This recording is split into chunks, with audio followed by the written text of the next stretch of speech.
بسم اللہ الرحمن الرحیم۔ السلام علیکم دوستو۔ عرب کے قبیلے میں ایک غیر مسلم شادی شدہ عورت رہا کرتی تھی۔ اس کا شوہر بہت بڑا کاروبار کرتا تھا۔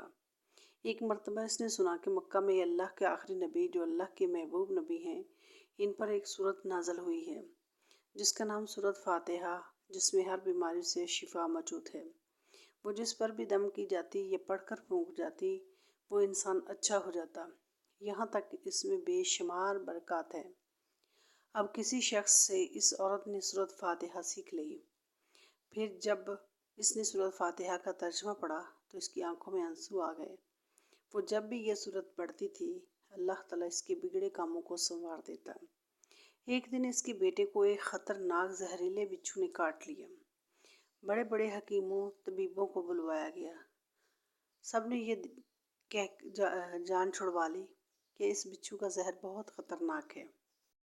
اس بچے کا ہم کچھ نہیں کر سکتے۔ تمہارا یہ بچہ بس کچھ ہی دیر کا مہمان ہے۔ ماں کا رو رو کر برا حال تھا اور شوہر اپنے خداؤں کی عبادت کر رہا تھا، ان سے مدد مانگ رہا تھا۔ پھر جب کوئی حل نہیں نکلا تو اس عورت کو یاد آیا کہ سورت فاتحہ کے بارے میں اس نے پڑھا ہے کہ اس میں ہر بیماری سے شفا ہے۔ اس کے دل میں خیال آیا کہ اگر میں اسے پڑھ کر اپنے بچے پر دم کروں تو کیا میرا بچہ ٹھیک ہو جائے گا؟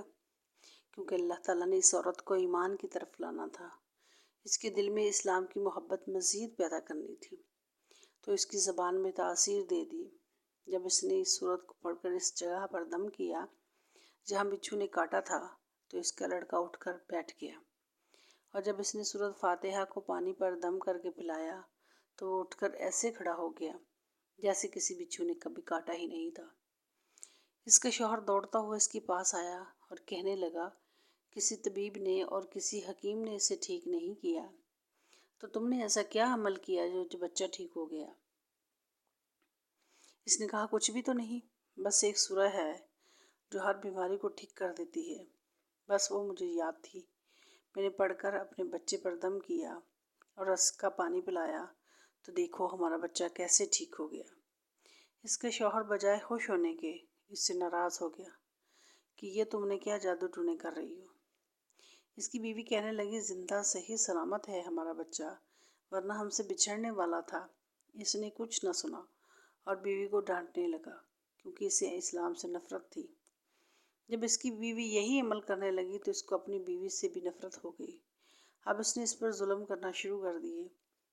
ہر روز اس کو مارتا پیٹتا کہ اب میں نے تیرے منہ سے یہ سورت سنی تو مجھ سے برا کوئی نہیں ہوگا۔ اس کو اللہ کے کلام پر بالکل یقین نہیں تھا، جبکہ اس کی بیوی کو اللہ کے کلام پر یقین ہو گیا۔ اس عورت کا شوہر جب گھر سے کام کرنے کے لیے نکلتے وقت جب اس نے اپنا جوتا پہنا تو اس میں وہی بچھو موجود تھا جس نے اس کے بیٹے کو کاٹا تھا۔ اس کی ڈنگ سے وہ بچ تو گیا مگر خود نہ بچ سکا۔ ان میں یہ خبر پہنچی، خاندان میں خبر پہنچی تو کہرام مچ گیا۔ اب شوہر دنیا سے جا چکا تھا۔ شوہر کے مرتے ہی ان کے گھر میں تو نوبت فاقوں تک آ گئی۔ وہ عورت قرض دار ہو کر رہ گئی۔ وہ بہت پریشان تھی۔ دل میں پھر وہی بات آئی کہ میں سورت فاتحہ کا ورد کرتی ہوں، کیا پتہ میری پریشانیاں بھی دور ہو جائیں۔ پھر وہ زور زور سے سورت فاتحہ پڑھنے لگی، چلتے پھرتے اٹھتے بیٹھتے سورت فاتحہ کا ورد کرتی رہی۔ پھر یوں ہوا کہ 7 دن کے اندر اندر اس کو خوشخبری مل گئی کہ اس کے کاروبار کو سنبھالنے کے لیے اس کے شوہر کا دوست آ گیا ہے۔ جب دوست کو خبر ملی کہ دوست کی بیوہ کا کوئی سہارا نہیں ہے تو وہ اس کی بیوہ کے پاس آیا اور کہنے لگا، آپ فکر نہ کریں، وہ میرے بھائی کی طرح تھا، میں آپ کی مدد کروں گا اور جو بھی پریشانیاں ہیں وہ سب دور ہو جائیں گی۔ پھر اس شخص نے اس عورت کا سہارا بن کر اس کا پورا کاروبار سنبھال لیا۔ پھر آہستہ آہستہ جیسے زندگی پہلے تھی ویسے ہی ہو گئی۔ اس کے شوہر کے دوست نے اس عورت کو سورت فاتحہ پڑھتے ہوئے سن لیا۔ اس نے پوچھا کہ آپ کیا پڑھ رہی ہیں؟ کیا یہ کوئی منتر ہے؟ اس پر وہ عورت کہنے لگی کہ یہ کوئی منتر نہیں ہے بلکہ مسلمانوں کی مقدس کتاب قرآن مجید جو ان کے پیغمبر پر نازل ہوئی ہے، یہ اس میں سے ایک سورت ہے جس کا نام سورت فاتحہ ہے۔ پھر کہنے لگی مجھے تو اس پر بہت یقین ہے۔ وہ شخص کہنے لگا کہ آپ مسلمان کیوں نہیں ہو جاتی؟ اگر اتنا ہی اس صورت کو مانتی ہو۔ وہ مزید کہنے لگا کہ ایک صورت کی اتنی تاثیر ہے تو پورے قرآن کی کتنی تاثیر ہوگی؟ اس شخص نے کہا کہ اب تو آپ کا شوہر بھی نہیں ہے، اور ایک صورت کے ساتھ آپ کی محبت دیکھ کر میں اتنا زیادہ متاثر ہوا ہوں کہ میں بھی آپ کے ساتھ مسلمان ہونا چاہتا ہوں۔ ہم دونوں قرآن مجید سیکھیں گے اور ضرور پڑھیں گے۔